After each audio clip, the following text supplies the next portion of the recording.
Hey y'all, so this video is going to be responding to the frequently asked questions I get about applying to a PhD program, the application process, things of that nature. I do want to preface all of my videos by saying that everything I say is my own experience, my own opinion. I am not the guru. I have only done this for myself. So just because something worked for me or happened for me doesn't mean that it's going to be the same for other people. So I definitely encourage you to ask other people that are in the journey to kind of get their feedback and input as well. My opinion is not the be all end all by any means, okay? So let's jump right in.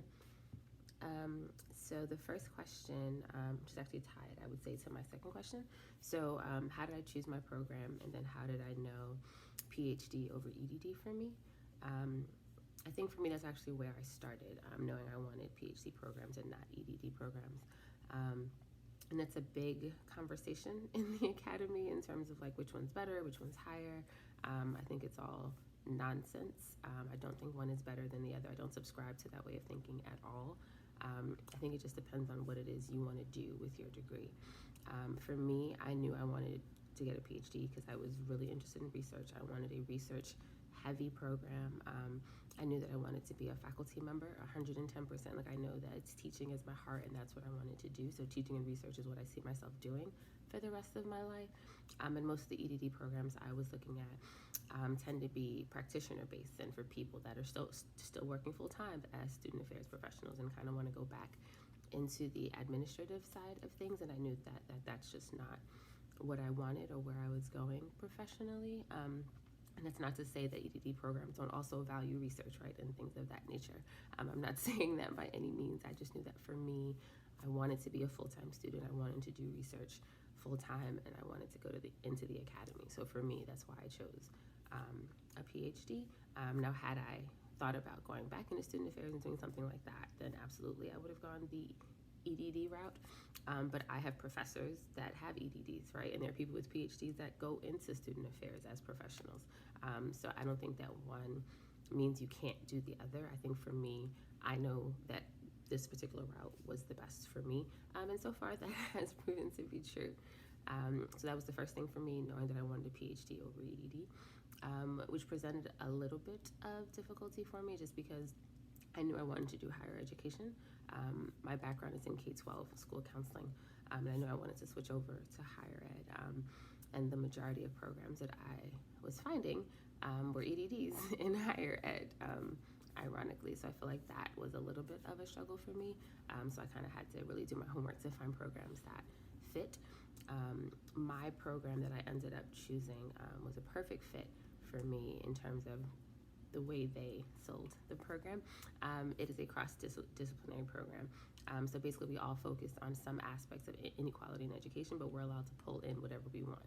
So for me, I didn't have to choose between education and counseling or my love for sociology and psychology. I was able to kind of bring all of them together to kind of do the work that I do.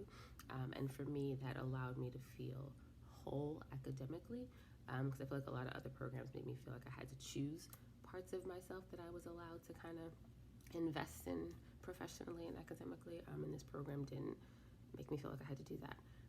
So that part of it was really exciting for me. So I definitely recommend figuring out, like, what is it that you love? What is it that you want to study? What is it that you want to research? And will that program allow you to do that work? Will that program prepare you to do that work in the future?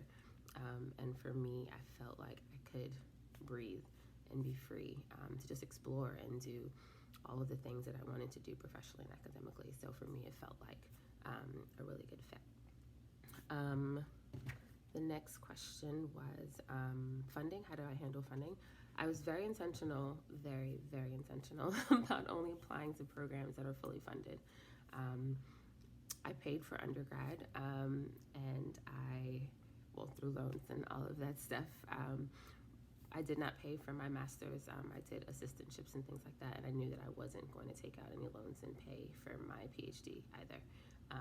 So there were other programs that I was interested in, but if they weren't offering full funding, then I just wasn't about that life because I just knew I didn't want to have to worry about money. I just wanted to focus on my studies, focus on research, get in, get out, and not have to worry about loans or having to work multiple jobs or do anything like that. So I'm blessed to be at a program that is fully funded, and I only apply to programs that are. So I would definitely encourage you to do your research when it comes to that, and then also figuring out like what funding means at one school might not necessarily mean it at the other school, right? So some might want you to teach, in return for the funding. Some want you to do research. Some might want you to, have an assistantship where you're working in an office, like asking those questions and figuring out what that trade-off is, and if that's something that you want to do.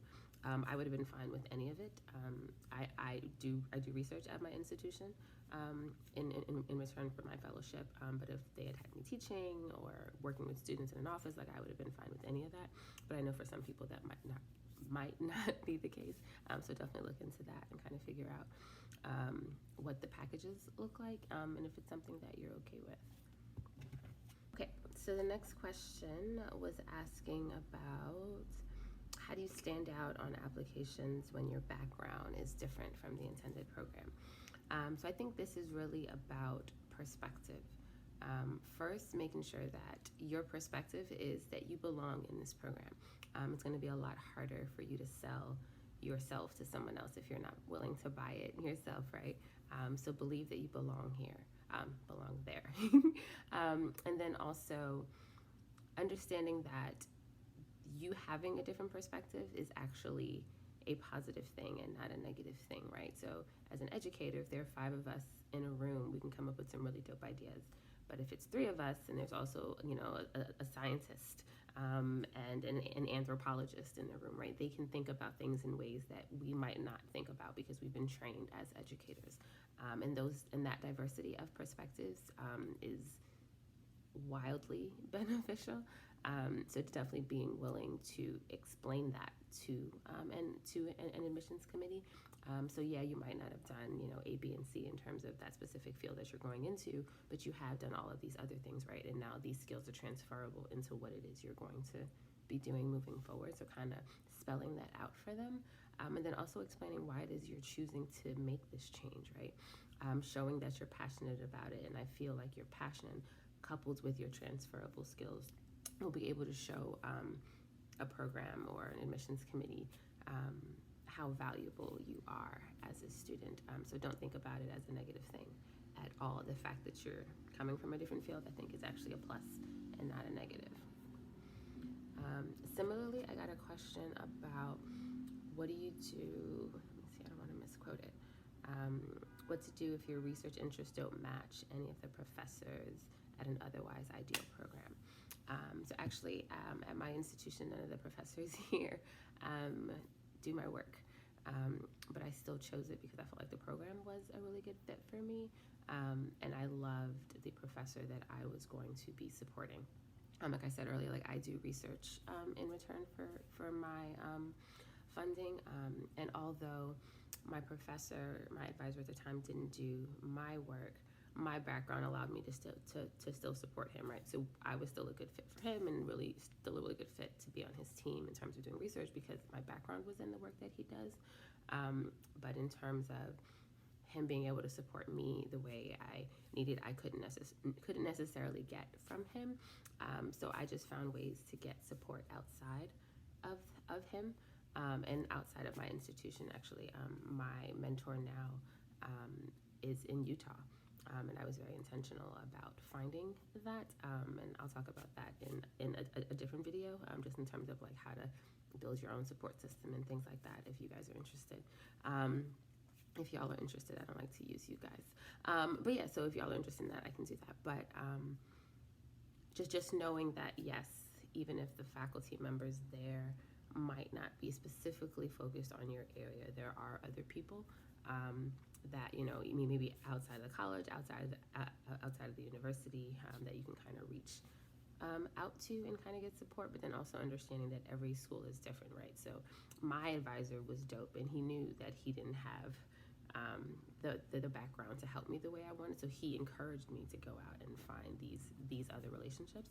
But I know not everybody's like that, right? So I think these are also questions that you have to ask when you are applying to schools. I feel like sometimes we get so caught up on trying to prove ourselves to them, but they have to prove themselves to you too, right? Like you're about to invest the next 4 or 5, maybe 6 years of your life.